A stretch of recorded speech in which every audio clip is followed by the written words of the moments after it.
मौला थल से जल करे और जल से थल कर देत, हे साहेब तेरी साहेबी अब श्याम को हुक सवेत। परमात्मा सब कुछ कर सकते हैं। जब तक आपके मन में ये खरपतवार भरा पड़ा है, खुरापात भरे हैं, ऐसा नहीं हो सकता वैसा नहीं हो सकता, तो आप इस अध्यात्म ज्ञान को नहीं समझ सकते, फिर आपका प्रयत्न व्यर्थ होगा।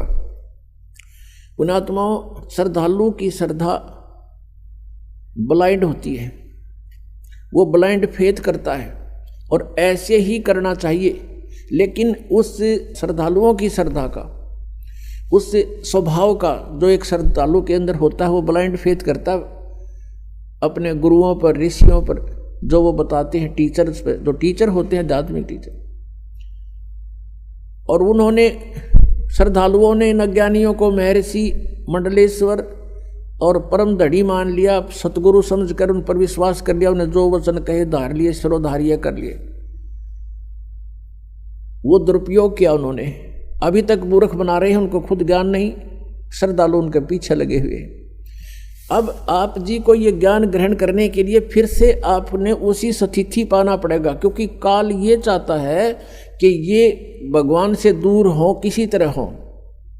जैसे पूरा चीन नास्तिक बनवा दिया और रूस नास्तिक हो गया, क्योंकि जैसे महात्मा बुद्ध थे, ये पुण्यकर्मी प्राणी था, स्वर्ग से सीधा आया था, राजा का लड़का था। जो व्यक्ति स्वर्ग से आया है तो यहाँ के सुख उसको कुछ नहीं लगते, उसका मन नहीं लगा, पिछले संस्कारों ने अंगड़ाई ली, वो घर त्याग कर चला गया, मनमुखी साधना शुरू कर दी, हठ योग किया, मरने को हो गया। गया के अंदर एक माई ने उसका मुंह का दूध चावल लगाए, जब वो धीरे धीरे होश में आया, कुछ फिर आहार करने लगा, तब उसने कहा था, starvation could not lead to salvation, भूखा मरण तक भगवान नहीं मिल सकता। फिर उसके पिछले संस्कार थे कुछ, उसके कारण उसके वचन में शक्ति थी, लाखों लोग अनुयायी हो गए, लेकिन वे ऑफ वर्शिप ठीक नहीं थी। जैसे पूरा चीन महात्मा बुद्ध के विचारों से प्रभावित होकर उसके साथ धार्मिकता से लगे थे, ना कि राजनीति से।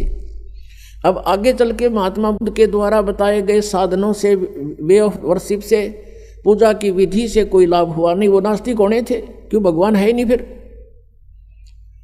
तो ये यही चाहता है कि जैसे ही ये लाखों करोड़ों व्यक्ति नकली गुरुओं के पास पहुंच गए, अच्छी आत्माएं श्रद्धा से बैठे हैं और सोचते हैं मोक्ष होगा, अब उनको इस ज्ञान का पता चलेगा, परमात्मा के सच्चे ज्ञान का, तो वहां से भागेंगे वह।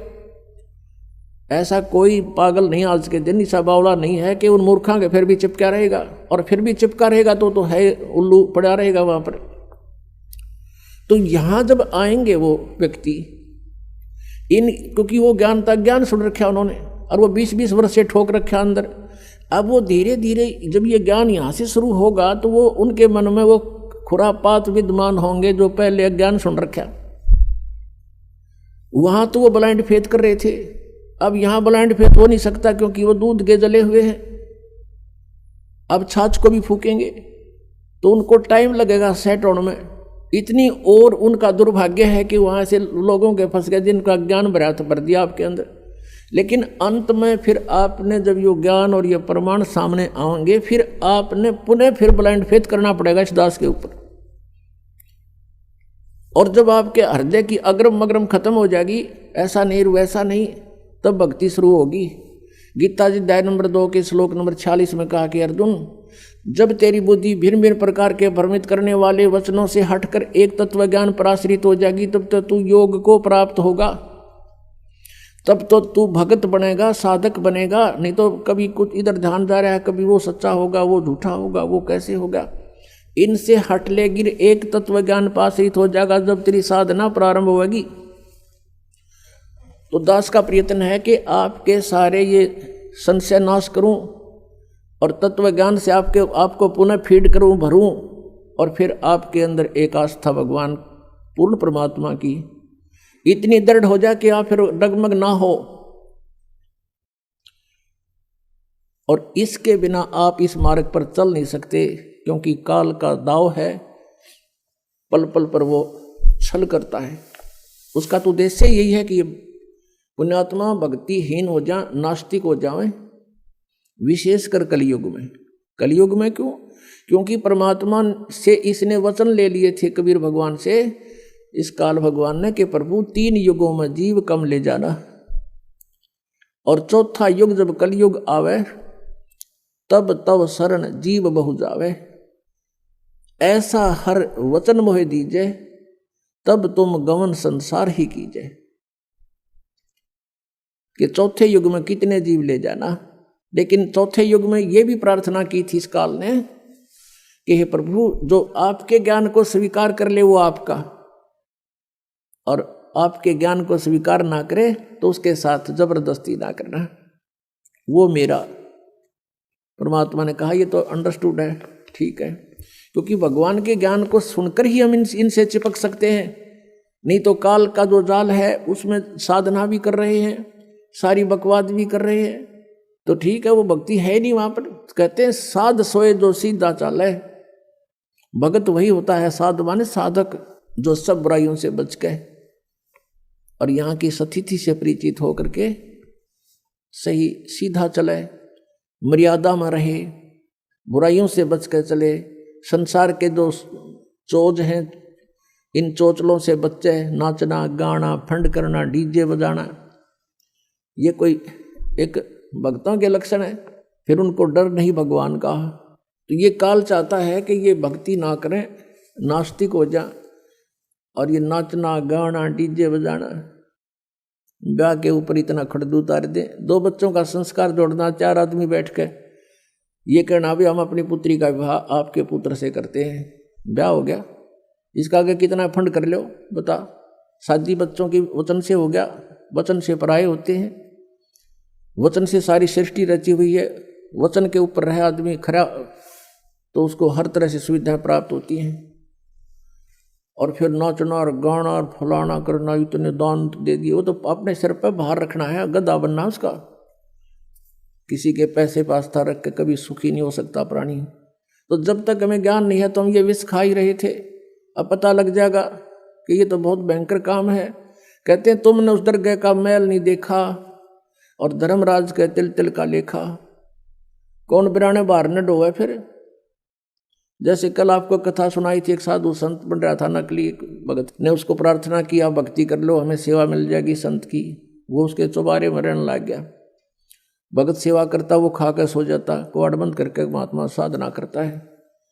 फिर वो मृत्यु के उपरांत उसके ही घर पर बैल बना और बैलगाड़ी में जोड़ कर उसके खाए हुए के पूरे कर रहा था। जब परमात्मा गरीबदास जी को उस पर दया आ गई नकली पे, तब उसको बताया भाई तूने भक्ति करी नहीं और इसका अन्न खाया, ये पूरा करना पड़ेगा तुझे, लठ खा के कर ले तो राजी खुशी कर ले, पूरा करना पड़ेगा। फिर वो चल पड़ा अपना सीधा होके।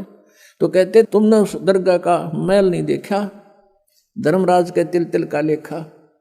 तो आप किसी से दहेज लेते हो, वो आपका ऊपर भार बन गया और उसका फिर पूरा आपने देना पड़ेगा। किसी का बैल बनोगे, किसी की भैंस बनोगे, किसी का खच्चर बनोगे, वो पूरा करना पड़ेगा। फिर क्यों सिर में दर्द करे।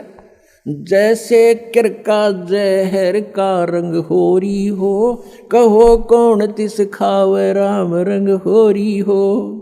जैसे विष का कोई कण पड़ा हो किता और आपको पता है यू कण है और विष का है, हाथ भी ना लाओ, एक किसी और वस्तु से पकड़ के किरा कित फेंक काओगे।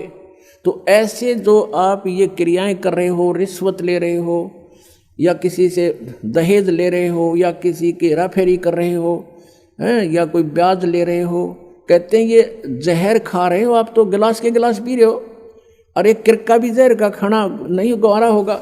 तो कहने का भाव ये है कि हम अज्ञानता के बस ये नालायकी कर रहे हैं, और जब पता लग जाएगा इतनी भयंकर मार पड़ेगी इसकी। तो जैसे किरका जहर का रंग होरी हो, कहो कौन तिस खावे राम रंग होरी हो। कहते कौन खाओ फिर जहर ने, पता लग गया था।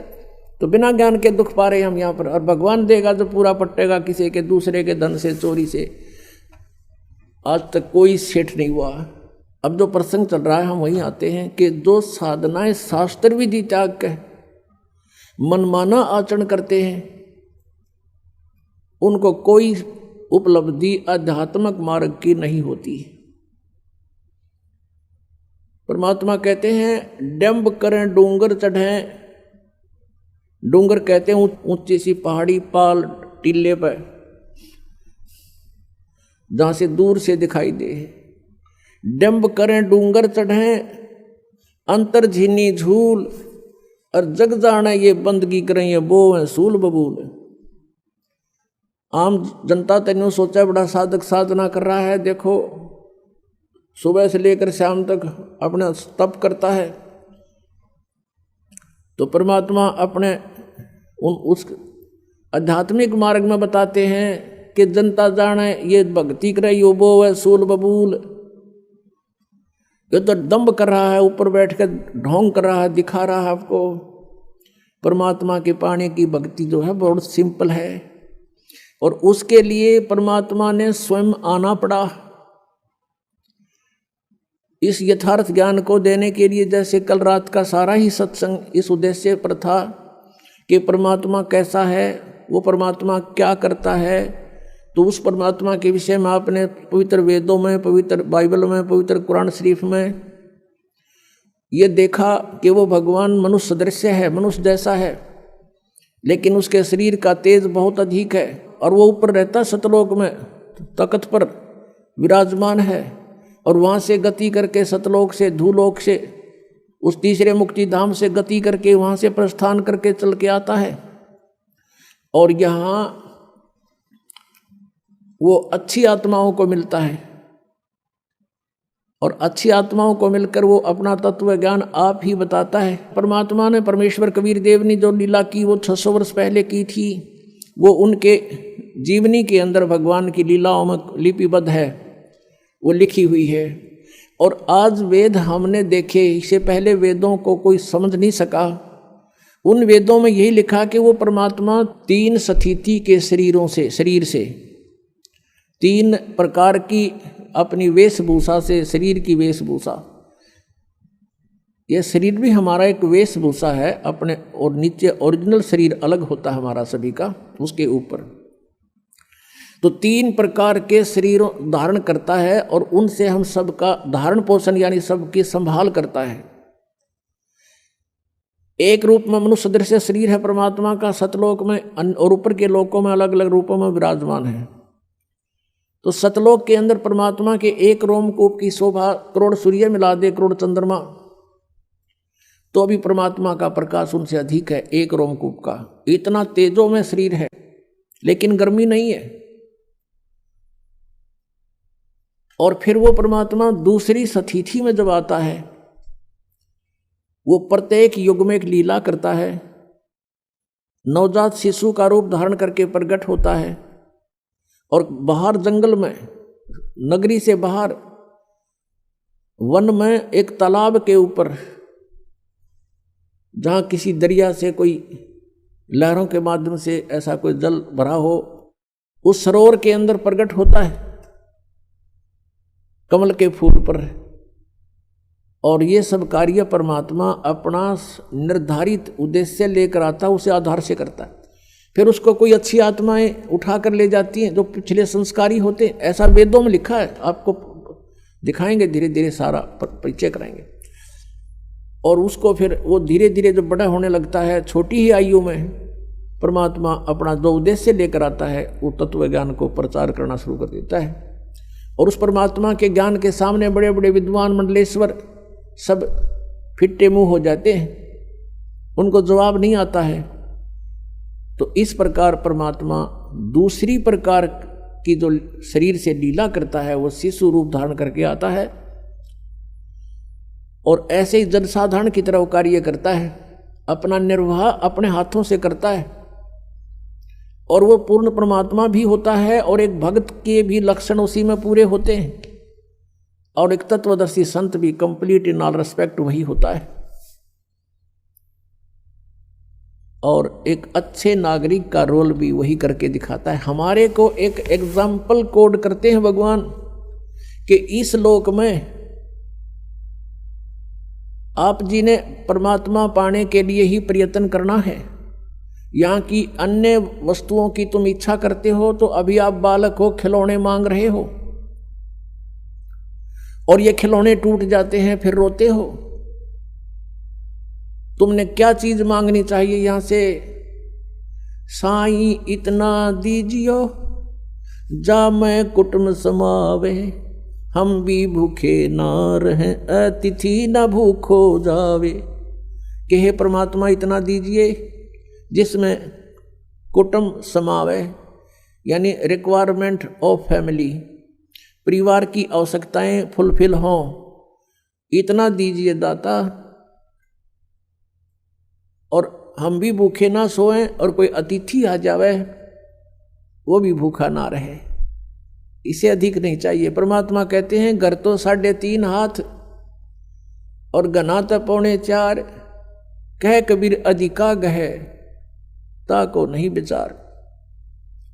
अपने 3.5 हाथ का ये शरीर होता है, प्रत्येक व्यक्ति का अपने 3.5 हाथ, यानी इस कोनी से लेकर और यहाँ तक का ये हाथ कहलाता है इतना। और इसको आप 3.5 नाप के किसी रस्सी से अपने नाप के देखना पूरा पाओगा।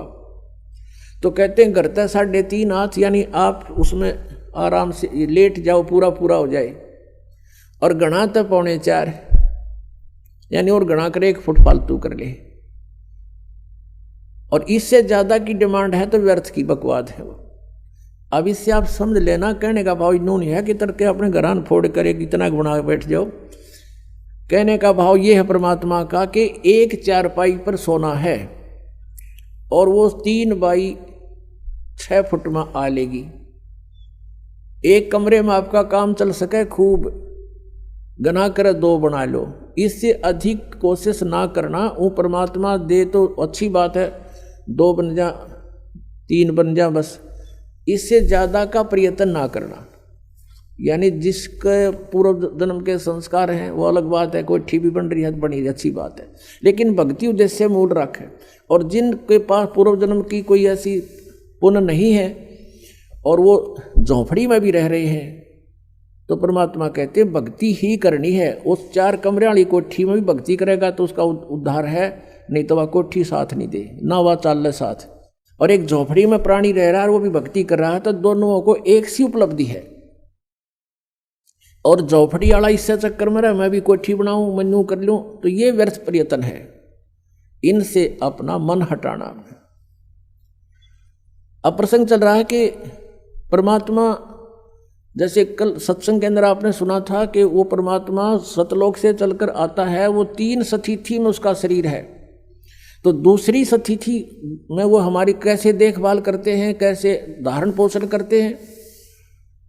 वो एक बालक रूप में प्रकट होते हैं, धीरे धीरे बड़े होते हैं, फिर एक अच्छे नागरिक की तरह एक जीवन जी कर दिखाते हैं।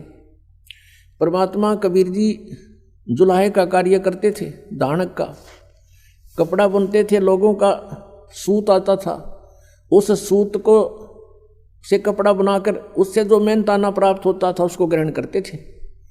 और उससे भी कोई बच जाता था, घर में भोजन से पैसा बच जाता था, उसको फिर भंडारे पर धर्म पुण्य पर लगा दिया करते थे। परमात्मा के घर में 2 उनके पुत्र पुत्री मुंह बोल रहे थे, 2 बच्चे मुर्दे जीवित किए थे किसी सर्कमस्टांस में, किसी के जो है हठ योग को सेट करने के लिए, परमात्मा की महिमा को प्रकट करने के लिए। एक बालिका थी 13 वर्ष की, एक शेख तकी नाम के पीर की कब्र में दबा रखी थी। उस पीर ने बहुत ज़्यादा परमात्मा के साथ दुर्व्यवहार शुरू कर दिया था। राजा सिकंदर लोधी कबीर परमेश्वर जी से बहुत प्रभावित हो गए थे, क्योंकि उनको जलन का रोग था, जो कबीर परमेश्वर जी की कृपा से वो स्वस्थ हो गया था और कोई भी ट्रीटमेंट उसका काम करना बंद कर गया था। वो तो मृत्यु के दिन गिने था। सिकंदर लोधी दिल्ली का बादशाह कबीर परमेश्वर के आशीर्वाद से वो स्वस्थ हो गया था। उसके बाद वो बहुत आदर करता था कबीर परमेश्वर का। इस कारण से वो उनका धार्मिक गुरु शेख तकी कबीर जी से ईर्षा करने लगा, उनको नीचा दिखाने की प्रयत्न में रहने लगा, उसकी टाह में रहने लगा कि किस प्रकार इसको नीचा दिखाऊं और राजा का इससे मन हटे, इसकी आस्था कम हो। इस उद्देश्य से उसने कहा था कि मैं कबीर को जब जानूं ये कोई शक्ति युक्त है, मेरी बेटी ने जीवित करके दिखा दे जो कब्र में दबा रखी है। हजारों व्यक्ति इकट्ठे हो गए, दिन रख दिया, तीसरा दिन कब्र फुड़वा दी। और कबीर परमेश्वर ने वह बेटी जीवित कर दी। उस लड़की को अपने पूर्व जन्मों की चेतना आ गई कि मैं परमात्मा को छोड़कर बीच में चली गई थी, जिस कारण से मुझे बहुत दुख उठाने पड़े। वो अपने शरीर के पिता को छोड़कर अपने परम पिता के साथ, कबीर जी के साथ चली गई कि मैं तुम्हारे साथ नहीं रहूँगी, तेरा मेरा हिसाब हो लिया था शेख तकी, मैं मर चुकी थी, तेरा मेरा संस्कार शेष नहीं है। तो वो लड़की 12-13 वर्ष की थी, वो परमात्मा ने अपनी बेटी की तरह रखी। ऐसे एक लड़का था, उसको अंतिम संस्कार करके जल में प्रवाह कर दिया गया था। उसी शेख तकी ने राजा सिकंदर लोधी के नाक में दम कर दिया कि मुझे कोई ऐसा मुर्दा जीवित करके दिखा दे तो मानू कबीर को, नहीं तो मैं मुसलमानों को भड़का दूंगा, तेरे राज का नाश करवा दूंगा। तब इस शर्त पे परमात्मा ने उस मुर्दे लड़के को जीवित किया था। वो भी 10-12 वर्ष का लड़का था। उसके बाद वो लड़का भी परमात्मा के साथ पुत्र रूप में रहता था। तो इस प्रकार एक पुत्री एक पुत्र थे जो अपने वचन से जीवित किए हुए बालक थे, और मुंह बोले माता पिता थे, उनके अपने माता पिता नहीं थे, वो तो सहशरीर आए थे, सहशरीर चले गए थे। नीरू नीमा नाम के निसंतान दंपति थे, उनको परमात्मा कमल के फूल पर जल में लहर तारा तालाब पर प्राप्त हुए थे। तो ऐसे कुल मिला के परमात्मा का 5 सदस्यों का परिवार था। हाथ से कपड़ा बुनते थे, माता पिता वृद्ध हो गए थे, और उस कपड़े से जो भी पैसा मिलता था मेहनताना उससे अपना गुजारा करते थे, और फिर भी पैसा बच जाता था उसका भंडारा करते थे।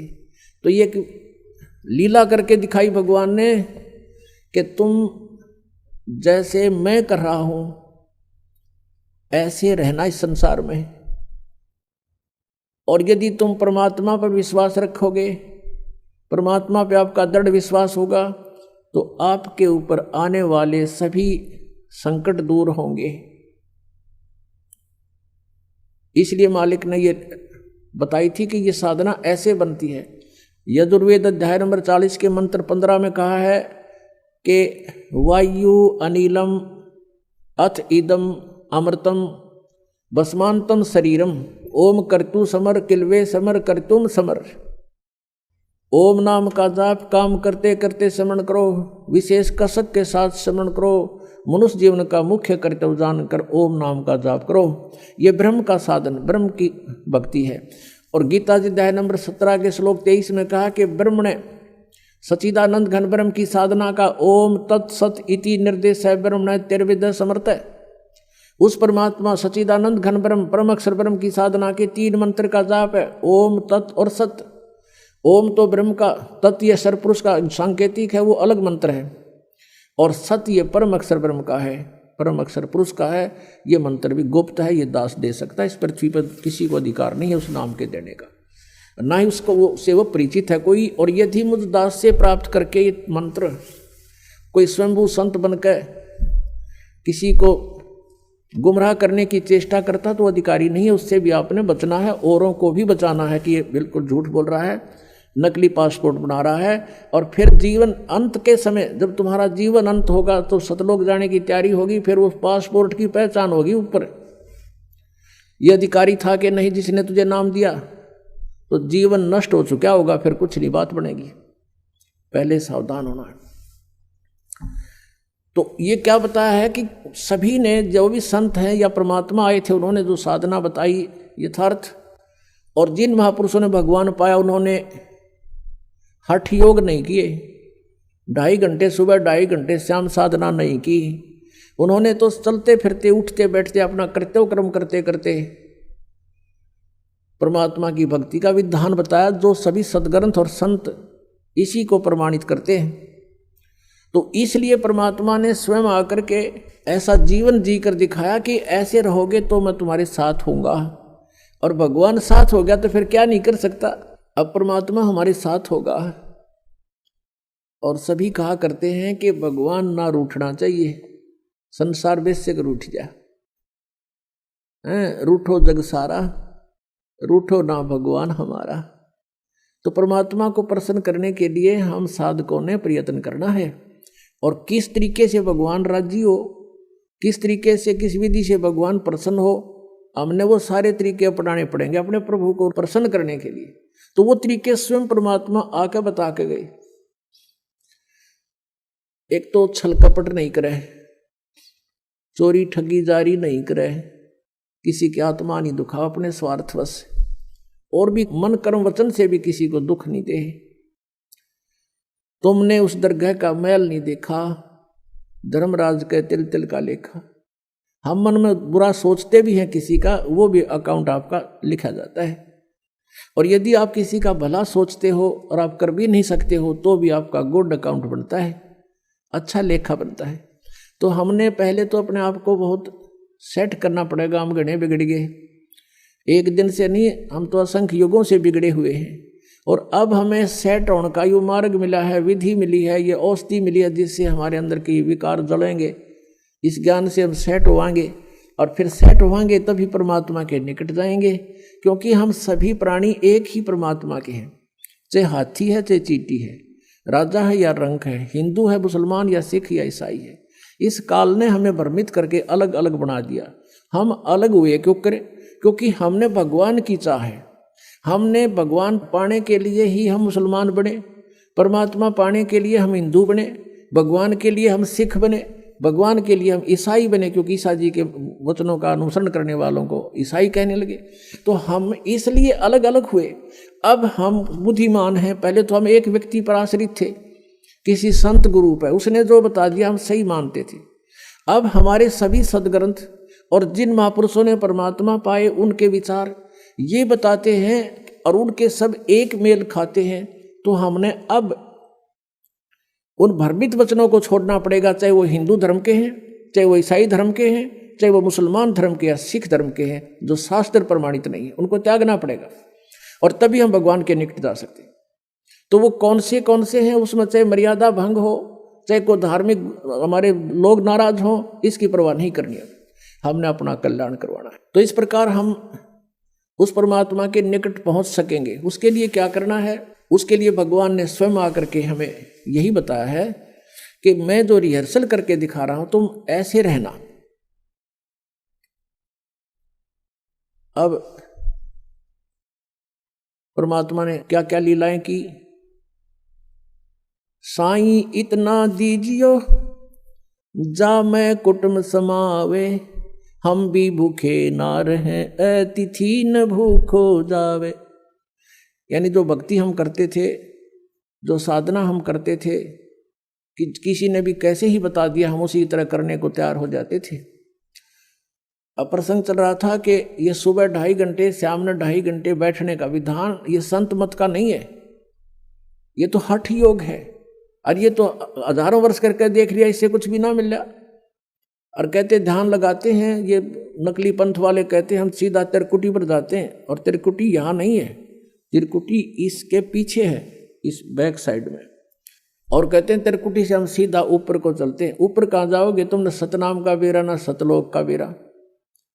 सतनाम को कहीं तुम स्थान बता रहे हो और सतनाम को कहीं सतपुरुष बता रहे हो। और सतनाम तो जड़ है सारे मार्ग की। सतनाम 2 अक्षर का मंत्र है, इस चीज में एक ओम है, एक तत् है।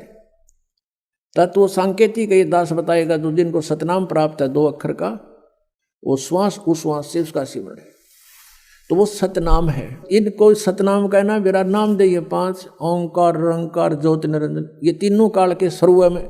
और सोहम और सतनाम, यहाँ सतनाम नाम बता रहे, वहाँ या इनकी जो एक पुस्तक है ये वार्तिक, इनकी जो उसके अंदर लिखा है कि वो सतनाम 4था लोक है, 4था मंजिल है, और फिर वही सार शब्द है, वही सार नाम है सतनाम ही। और सतनाम ही सचखंड सतलोक है, सतनाम ही सतपुरुष है। अरे झूठा ज्ञान और ध्यान कहाँ लाओ तुम? ये बाद विदा चतुराई, तुम्हारा ज्ञान यूजलेस है, तुम ध्यान कहाँ लगा रहे हो? तुम्हारा थ्योरी गलत है, प्रैक्टिकल क्या करोगे तुम? तो जिन भी महापुरुषों ने परमात्मा मिला, किन किन ने मिला? आदरणीय धर्मदास साहिब जी को, आदरणीय मलुकदास साहिब जी को, आदरणीय दादूदास साहिब जी को, आदरणीय नानक साहिब जी को, आदरणीय गरीबदास साहिब जी को, गांव छुड़ानी जिला ददर हरियाणा वाले को, आदरणीय घीसा दास साहिब जी को, गांव खेकड़ा जिला मेरठ उत्तर प्रदेश में। इन महापुरुषों ने परमात्मा पाया और उन्होंने उनकी साधना देख लो उन्होंने कैसी की। जैसे गरीबदास जी किसान थे, खेती करते थे और भक्ति भी करते थे, और परमात्मा स्वयं आए थे, दुल्हे का कार्य भी करते थे। वो कभी हठ योग उनके जीवन में आप दिखा दो इतिहास में या उनकी वाणी में कहीं भी किया या लिखा हो। ऐसे ये आदरणीय नानक साहब जी खेती करते थे, पहले तो नौकरी करते थे, वो नौकरी भी त्याग दी। जो भगवान से परिचित हुए, सचखंड जाकर वापस आए, वहाँ देखा भगवान को, सतपुरुष को, कबीर साहब को, वापस आते ही सब नौकरी भी त्याग दी और 12 वर्ष तक परमात्मा का प्रचार किया इधर उधर घूम फिर के। फिर परमेश्वर का आदेश हुआ कि आप बैठ जाओ, आपका विरोध बहुत हो जाएगा, काल के दूत सक्रिय हो गए हैं, आप घर पे अपना साधना करो और आने दो समय, अब इस नाम को गुप्त रखना।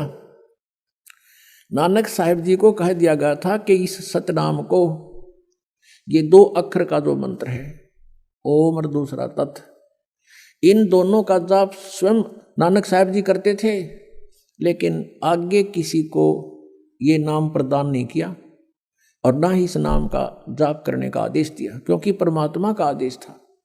जैसे कबीर परमेश्वर जी की वाणी में लिखा है कि धर्मदास तो लाख दुहाई, ये सार नाम की तबार न जाई, ये सार नाम बार जो पढ़ी और बिचली पीढ़ी हंस नी तरही। धर्मदास तो लाख दुहाई, ये मूल ज्ञान कहीं बार न जाई, मूल ज्ञान बार जो पढ़ी बिचली पीढ़ी हंस नी तरही। मूल ज्ञान को तब तक छुपाई जब तक 12 पंथ मिट जाई। एक तो मूल ज्ञान है, जो ज्ञान मूल ज्ञान ये ज्ञान है जो अब दास आपके समक्ष रूबरू करा रहा है।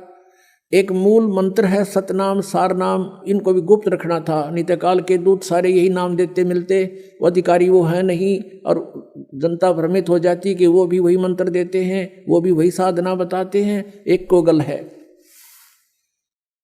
अब वो एक कोगल भी ना छोड़ी, परमात्मा ने सीधा बख्शी, वो उआ बाई बकते हैं, एंड वेंड के नाम देते हैं और 5 नाम काल के जानो, तब दानी मन शंका आनो। 5 काल आप पे हैं, जिसको ये तुलसीदास हाथरस वाले को ये मानते हैं कि इन्हीं की कुछ प्रेरणा पा करके तो इस शिवदयाल जी जो थे इनके परम धनी, उन्होंने प्रेरणा पा करके साधना शुरू की थी, लेकिन उनका गुरु नहीं बताते वो। तो वो 500 नामों को काल का बताते हैं, ये 5 नाम पर गाटा जोड़ रहे, तो ये कहाँ जाएंगे? ये सीधे काल के मुख के अंदर है। तो पुण्यात्माओं, दास के इस प्रयत्न को निंदा या किसी का वो नहीं समझना, एक परोपकार समझना। कई भक्त कहते हैं आपके गुरुजी जो है निंदा करते हैं दूसरों की, नहीं। जैसे एक बार किसी ने 500 के नोट नकली छाप लिए और वो ठग रहा था जनता को, सरकार को पता चला, ओरिजिनल और डुप्लीकेट दोनों साथ साथ दिखाए थे कि ये ओरिजिनल है, इसमें ये लक्षण है, ये डुप्लीकेट है। अगर ऐसा हो तो उसको ग्रहण ना करना, वो नकली है। तो कोई ये कहे कि ये निंदा कर रहे हैं क्यों किसी के नोट को बेकार बता रहे हैं, तो वो निंदा नहीं थी, महापरोपकार का कार्य था सरकार का, लाखों लोग बच गए ठगने से। तो दास का वही प्रयत्न समझ लेना, ये किसी की निंदा नहीं है, ये महापरोपकार का कार्य कर रहा है। अंत में देखना इसका कितना अच्छा रिजल्ट आएगा। रोया करेंगे वो प्राणी जो ऐसे नकली लोगों के अपना जीवन व्यर्थ कर रहे थे, रोया करेंगे उनको और धिक्कारा करेंगे उन नकलियों को, तुमने अपना जीवन खोया, हमारा भी खो दिया। अब प्रसंग चल रहा है कि शास्त्र विधि को त्याग कर जो मनमाना आचरण करते रहे, उनको कोई लाभ नहीं हुआ। अब किसी भी संत को देख लीजिए, फिर 12 वर्ष तो नानक साहब जी ने इधर उधर जा करके प्रचार किया प्रभु का तत्व ज्ञान का। फिर 16 वर्ष तक अपने घर पर रहकर खेती की, जैसा भी वो कर सकते थे उसमें, और अपनी भक्ति भी की। कोई उनके पास आ जाता था, उनको तत्व ज्ञान समझाते थे, लेकिन सतनाम नहीं दिया किसी को। अपने आत्माओं कई कारण होते हैं। कई भक्त ये भी सोच बैठेंगे कि भाई नानक साहब जी ने फिर नाम नहीं दिया, तो उनके साथ जो अनुयायी बने हैं, सिख समाज बना है, तो उनका तो जीवन व्यर्थ हो गया। उनका जीवन व्यर्थ नहीं हुआ। कारण क्या था? जैसे उन्होंने एक ऐसी विधि बता दी, पुण्यात्माओं, हम कोई एक दिन के जन्मे नहीं हैं, हम कोई एक जन्म में ही इसी जन्म में हम ये दुख या कष्ट नहीं भोग रहे हैं, असंख्य जन्मों से हम कष्ट उठाते हुए आ रहे हैं, असंख्य जन्मों से। और जब तक ये ट्रीटमेंट पूरा नहीं मिलेगा, हमारा रोग नहीं कटे जन्म और मरण का। आज से 600 वर्ष पहले, 550 वर्ष पहले नानक देव जी को परमात्मा मिले थे। उन्होंने फिर उनसे कहा था कि अभी आप इस ज्ञान का प्रचार अवश्य करो, लेकिन यह सतनाम नहीं देना, ना बताना किसी को। तो अब शंका उत्पन्न होती है कि उनके अनुयायियों का फिर जीवन नष्ट हो गया। जैसे उनकी जन्म साखी में, समुद्र की साखी में प्रमाण है, बाला और मर्दाना ये दो भक्त बहुत अच्छे सेवक थे, श्रद्धालु समर्पित थे नानक जी पर। तो आदरणीय नानक साहिब जी के साथ ही रहते थे।